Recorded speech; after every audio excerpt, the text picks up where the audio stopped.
Pwersa, ka News Center, asin Mega Force Patrol. DCGB Bareta alas 12. DCGB Bareta alas 12. Mga pinakahuring pangyayari sa Kabikolan, sa nasyon, asin ibang parte kan kinaban. Ibabareta na ngunyan. DCGB Bareta alas 12. Ngunyan, ang sa inyong tagapagbareta.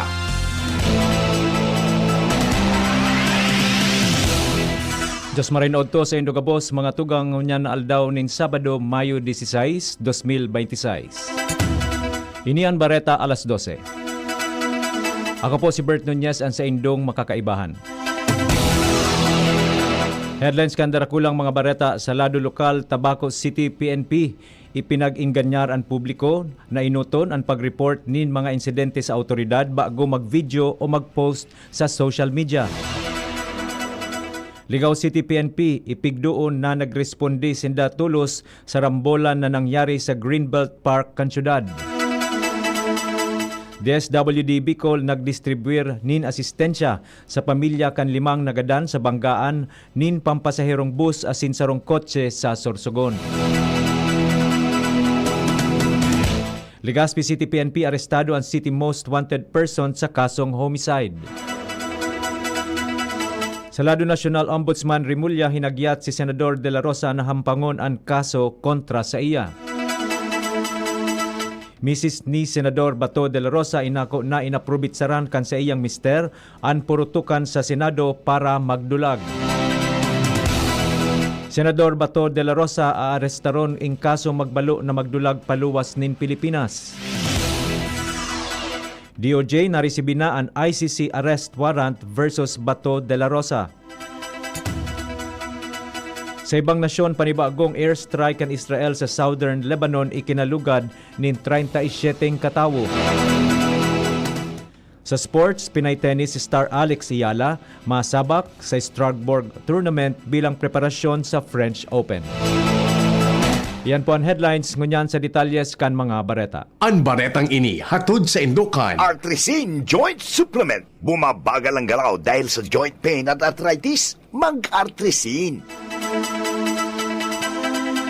Tinauan linaw kan Ligaw City PNP na tulos nindang nirespondehan ang nangyaring rambulan ka nakaaging banggi sa hampang kan Greenbelt Park sa Ligaw City. Suway ini sa nagkakalat na video na nagsasabing daing tulos na responde hali sa mga kapulisan. Dagdag pa kan pulisya na dahil sa mga grupong imbwelto, day tulos na hiling sa video ang makaskas na pagresponde kan duwang pulis na naka-duty sa lugar. Tulos sindang naghagad nin dagdag na puwersa tanganing mapapundo ang kariribukan asin mapanimbag ang mga imbwelto sa insidente. Katakod kay ni makusog na pigkondenar kan hepatura an anuman na klase nin kariribukan na nagdadara nin takot asin peligro sa komunidad. Pigpagirumduman kaini ang publiko na paganahon ang disiplina, respeto asin pakikipagtabangan tanganing maibitaran ang kaparehong mga insidente. Inabisuan kan Tabaco City PNP ang publiko na maging kalmado asin ibitaran ang anuman na peligrosong aksyon sa tinampo tangani mamantinir ang kaligtasan. May koneksyon ini sa nangyaring road rage sa Bangkilingan sa Tabaco City, Kasubanggi. Sigun sa hepatura, sa nasabing sitwasyon, mas maray na tulos na maghagad nin tabang asin mag-apod sa kapulisan tanganing maagapan ang posibleng pangungulog, aksidente o paglala kan insidente kaysa inuton ang pagkuanin video o pagpost sa social media. Tinawan pa nindoon kan Tabaco City PNP na ang tulos na pag-report sa mga autoridad ang dakulang tabang para mas mapakaskas ang pagresponde kan pulisya asin mamantinir ang katanosan asin kaligtasan kan publiko. Arestado kan Legazpi City PNP ang sarong city most wanted person kan syudad sa ginibong operasyon kasuudma. Sigun sa Legazpi City PNP ang operasyon ang pinagkondusir sa bisa kan warrant of arrest laban kay alias Ben, 34 anyos na residente kan Pilar, Sorsogon. Nahahampang ini sa kaso nin homicide na maabot sa 120,000 pesos ang inirekomendar na piyansa. Sa presente, nasa kustodiya na kan pulisya ang suspect para sa magkakanigong dokumentasyon asin disposisyon. Tulos na ipinaabot ng Department of Social Welfare and Development o DSWD Bicol ang pinansyal asin psikolohikal na asistensya sa pamilya hali sa Bulacan na imbwelto sa trahedya na guminadan nin 5 persona sa Huban, Sorsogon. Magigirumduman kan Mayo 11 ang mga biktima na sarong pamilya nin 12 pasahero kaibahan ang driver ang nagbiyahe hali sa Pulilan, Bulacan pasiring sa Samar tangani mag-atindir nin sarong event kan makabanggaan kay ni ang sarong pampasaherong bus alas 3 nin pagkahapon sa Barangay Rangas, Huban, Sorsogon. Nagresulta ini sa pagkagadan nin 5 persona kung sa induwa ang dead on arrival, mantang ang mga natatadang pasahero ang idinalagan tulos sa ospital na sa presente ang pig-monitor. Matapos ang insidente, nakipag-koordinar tulos ang ahensya tangani malocate ang mga survivors pati na ang mga biktima. Kanakaaging aldawman ang CIS Sorsogon City Satellite Office nagkondusir nin hospital visits tangani makapagtao nin psychological first aid sa mga survivors asin mga pamilya. Naresibiman kay ni ang 10,000 pesos na cash relief assistance mantang 50,000 pesos sa funeral assistance sa paagiman nin guarantee letter na naitao sa miyembro kan pamilya na nagadanan. Nagkoordinar ang Legazpi City Agriculture Office sa irarom kan pamamayo ni Sheila Nas sa Land Bank of the Philippines para sa paglansar kan AgriSenso Plus Lending Program.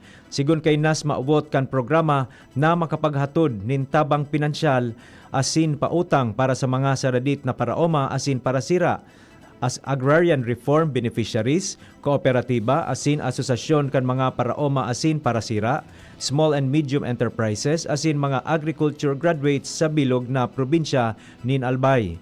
Ang aktibidad maabot na makapagtao nin supisyenteng kaaraman sa sektor kan agrikultura para sa tamang pagmanehar nin kwarta sa digital na panahon asin kung paano mapapakinabangan ang mga serbisyo kan nasabing bangko. Nasa 70 mga magurang nin children in conflict with the law, children at risk, child laborers, children needing special protection, as in licensed foster parents, ang nag-enroll sa Parenting Academy of the Children and Youth Wellness and Technical and Advocacy Center Incorporated.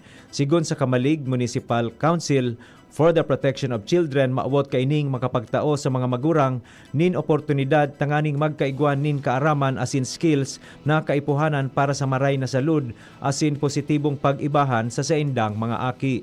Ang nasabing academy ang madurar nin nasa 6 na bulan na may sarong session kada bulan kung sain pinag-opresir digdi ang structured science-based curriculum kaibahan na ang basic child care, discipline without pain, child protection, anger management, stress management, budgeting and financial management, gadget addiction, domestic violence, as in supporting the education of their children. Abangan pa ibang mga bareta sa pagbabalik kan Bareta alas 12.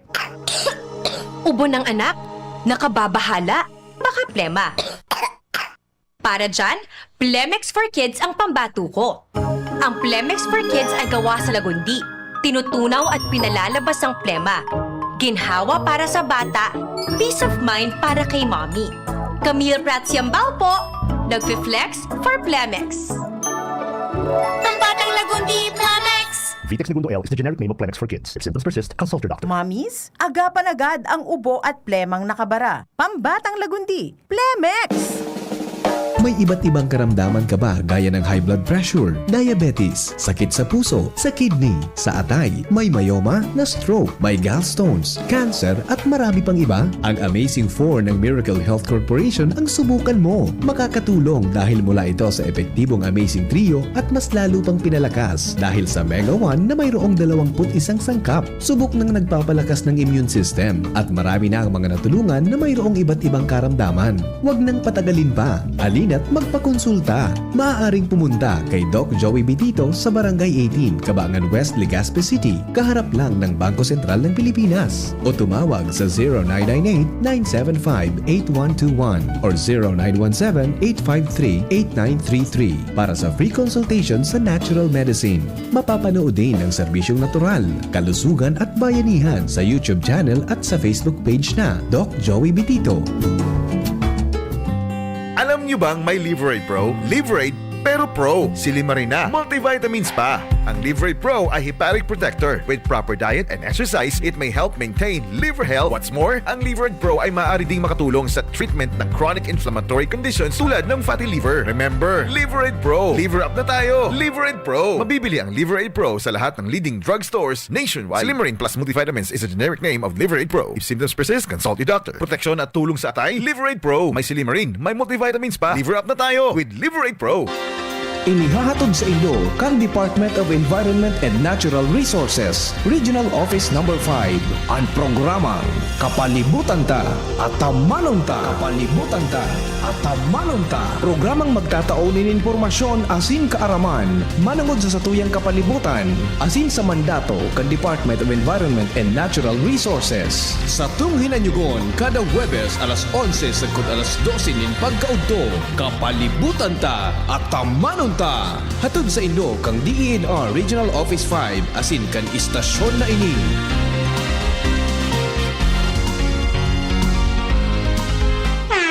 Ahoy! Kidney Care time! Ako po si Loloy na taga Danao, 50 years old na po. Mahigit 3 buwan na po akong hindi nagdialysis. Mula noong gumamit po ako ng Kidney Care, nanumbalik ang aking sigla bawat araw at nawala na yung pagkatamlay ng katawan ko. Ito pong Kidney Care ang nakabigay suporta sa aking kidney. Ngayon po, kahit saan ako pumunta, nakakaya ko na po dahil bumalik sa normal ang kidney ko. Maraming salamat sa Kidney Care. You care, we care. Kidney Care. Ang Kidney Care ay mabibili sa Mercury Drugstore at mga suking butika. Kung ikaw ay edad 50 pataas katulad ko, may mataas na ang risk ng panlalabo ng paningin. Mas challenging ang pang-araw-araw na gawain tulad ng pagbabasa, pagsusulat, at pagmamaneho. Ang Optin ay may lutin na maaari makatulong sa kalusugan ng mata, nilalabanan ng epekto ng glaucoma, macular degeneration at katarata. Kitang-kita ang kalusugan. Mabibili ang Optin sa mga pangunahing butika nationwide. Mahalaga ang paalala, ang Optin ay hindi gamot at hindi dapat gamitin panggamot sa anumang uri ng sakit. Welcome to Metro Supermarket Shop, Swipe and Save, the monthly exclusive just for Metro Rewards members. Swipe your Metro Rewards card and unlock amazing value deals and exclusive offers, from groceries to other supermarket items. Why pay more when members pay less? Enjoy value deals and exclusive offers from May to December. Don't have a Metro Rewards card yet? Sign up and get your card at customer service today. At Metro Supermarket, you shop smarter and save bigger. See you there! Per DTI Fair Trade Permit number FTB 248454 Series of 2026. Ubo ng anak? Nakababahala? Baka plema. Para dyan, Plemex for Kids ang pambato ko. Ang Plemex for Kids ay gawa sa lagundi. Tinutunaw at pinalalabas ang plema. Ginhawa para sa bata, peace of mind para kay mommy. Camille Prats Yambao po, nagfi-flex for Plemex. Pambatang lagundi, Plemex! Vitex Segundo L is the generic name of Plemex for kids. If symptoms persist, consult your doctor. Mamis, agapan agad ang ubo at plemang nakabara. Pambatang lagundi, Plemex! DZGB News Minded. Balik po kita sa Bareta alas 12 para sa detalyes kan mga bareta sa lado nasyonal asin iba pa. Hinagyat ni Ombudsman Jesus Crispin Rimulya si Senador Ronald Bato de la Rosa na maging maisog bilang dating pamayo kan Philippine National Police. Sa press conference, pahapot na sinabi ni Ombudsman Rimulya kung siring na daw kaini ang dapat nasarong pig-iidulong senador kanasyon. Hagyat niya sa dating general na hampangon kaini ang kaso sa iya asin day na magtago. Nagpaluwas na nin Immigration Lookout Bulletin Order kontra kay Senador Ronald Bato de la Rosa ang Department of Justice o DOJ. Sigun kay Acting Justice Secretary Frederick Vida, nag-issue naman siya nin direktiba sa Border Control Authorities na arestaron si de la Rosa kung baloon kaini na maghali sa nasyon. Kasunod ini kan arrest warrant na pigluwas kan International Criminal Court ICC laban sa senador. Nahahampang si de la Rosa sa warrant arrest kan ICC manungod sa pigsasabing crimes against humanity sa irarom kan war on drugs kan Duterte administration. Inako ni Nancy de la Rosa, Mrs. ni Senador Ronald Bato de la Rosa, na ginamit kan Senador ang kariribukan asin putukan sa Senado bilang pagkakataon para makahali sa edipisyo asin maiwasan na mabugtak sa peligro ang iba pang opisyal asin pag-iriba kaini.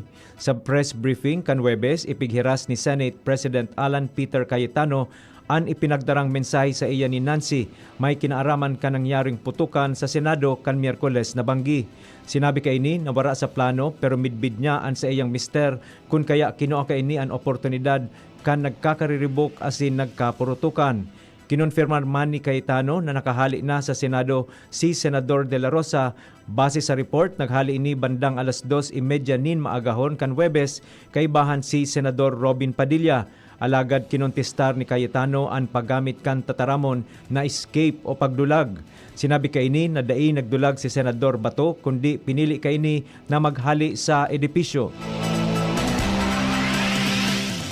Kinonfirmar ni Justice Secretary Frederick Vida na may existido ng arrest warrant gikan sa International Criminal Court o ICC laban kay Senador Ronald Bato de la Rosa. Igwa naman nin request ang ICC na ipaitob ini sa Pilipinas.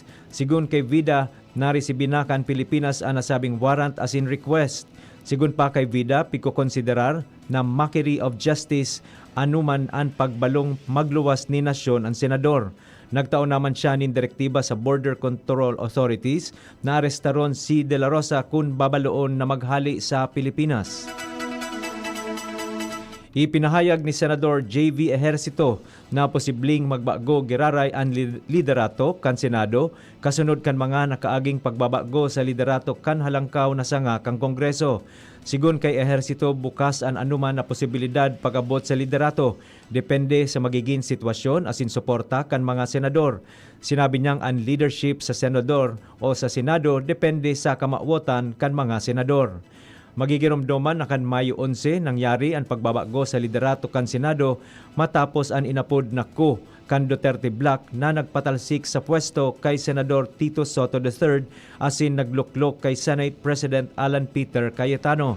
Sa botong 13-9, nakuha ni Cayetano ang pinakahalangkaw na posisyon sa Senado mantang sina Ejercito asin Senador Mig Subiri iyo ang nag-abstain sa botohan. Dahilan sa reorganisasyon, pigdeklarar na bakante ang gabos na posisyon sa Senado kay bahan ang mga committee chairmanships na nagresulta sa pagkanselar kan nagkapirang pagdangog kan mga committee.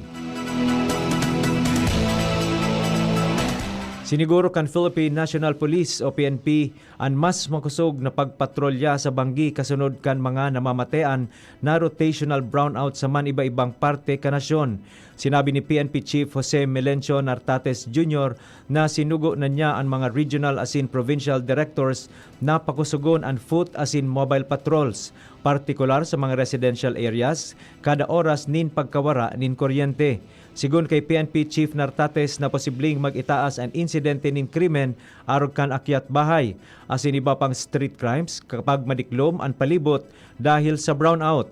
Siniguro pa kan PNP na mantinidong bukas asin operational ang Unified 911 hotline apisar kan power interruptions sa tabang kan backup power systems. Magigirumdoman na ipinairarom kan National Grid Corporation of the Philippines o NGCP sa Red Alert ang bilog na Luzon kan nakaaging aldaw.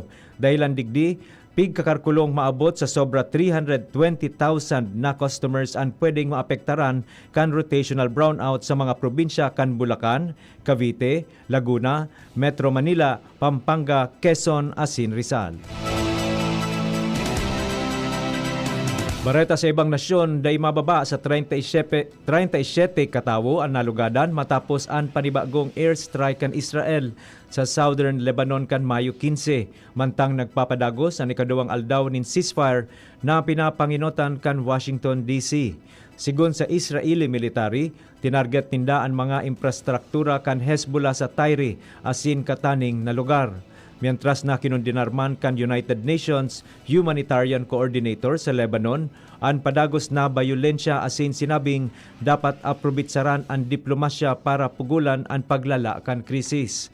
Base sa Lebanese Health Ministry, kaibahan sa mga lugadan ang mga kababaihan, aki asin nagkapirang hospital workers, matapos tamaan ang mga edipisyong harani sa sarong ospital asin sarong NGO center. Dakulma na nag-ebakwar matapos maraot ang mga estaran kan mga displaced families. Maski may eksistidong tigil putukan poon kan Abril 17, padagos pa man giraray ang labanan sa pagultanan kan Israel asin Hezbollah na parehong nag-aakusar kan pagsuhay sa kasunduan asin ginatos na katawo na ang nagadan poon kan magsilyab ang giyera. Kasabay kay ni nagpapadagos ang peace talks sa pagultanan kan duwang lado sa US State Department kung saan naglalaom ang Lebanon na mapalawig ang ceasefire asin mapundo ang pigigibong pambubomba sa sainda. Kung daing kasunduan, posibleng mag-expire ang truce sa Domingo. Sa satuya pong sports news, padagos ang preparasyon ni Pinay tennis star Alex Iyala para sa nagraraning French Open matapos kumpirmaron na mapartisipar siya sa International Strasbourg sa France poon Mayo 17 sagkod 23. Siringman maaging una ang 20 anyos na Pinay tennis star sa qualifying round tanganing makalaog sa main draw kan WTA 500 level tournament. Si Iyala ang top seed sa qualifying round sa Strasbourg. May posibilidad man na direkta siyang makalaog sa main draw in kaso may umatras na players bago magpuon ang torneo. Kaibahan sa mga nasa main draw, sina Madison Keys, Leila Fernandez, Emma Navarro asin Maria Sakkari. Hali si Iyala sa impresibong kampanya sa Italian Open kung saan uminabot siya sa third round kan singles competition. Sa iyang ultimong laban, pinadifisilan niya si world number 2 as in Australian Open champion na si Ellen Rybakina bago magduko sa laban sa score na 4-6, 3-6. Padagos man ang matinding preparasyon ni Iyala para sa iyang kampanya sa French Open na gigibuhon poon Mayo 24 sa Hunyo 7 sa Paris. Breakthrough! To the moon ang biyahe kan bagong imbensyon sa Canada. Ini ang mobile rover o MPR-1, sarong robot na ang function maging portable charger kan man iba-ibang ekipahe sa bulan. Ginibo ini kan Canadian firm na Stealth tanganing makatabang sa pagsustenir kan mga lunar emissions sa presente asin sa mga masunod pa. Ang MPR-1 robot na ini ang may solar power panel kung saan ang enerhiya na gagamiton kaini para makapagtao nin charge hali sa aldaw. Istorya na iiba! Sa satuya pong special story na pendyente nin sobra sarong oras ang pagbiyahe kan sarong Southwest Airlines flight pasiring San Diego matapos magdara nin kalibungan ang presensya kan sarong 4-feet robot na si Bebop. Kaibahan kan robot ang sa iyang handler na si Ailey Ben Abraham hali sa Elite Event Robotics. Alagad binakalan niya nin sa diring ticket si Bebop. Hinarang ini kan mga crew dahil lanta nakatukaw ini sa aisle seat na suhay sa polisiya kan airline para sa mga darakulang bagahe. Ibinalyo ang robot sa window seat alagad ang lithium battery kaini ang lampas sa limitasyon na itinalaan para sa flight safety.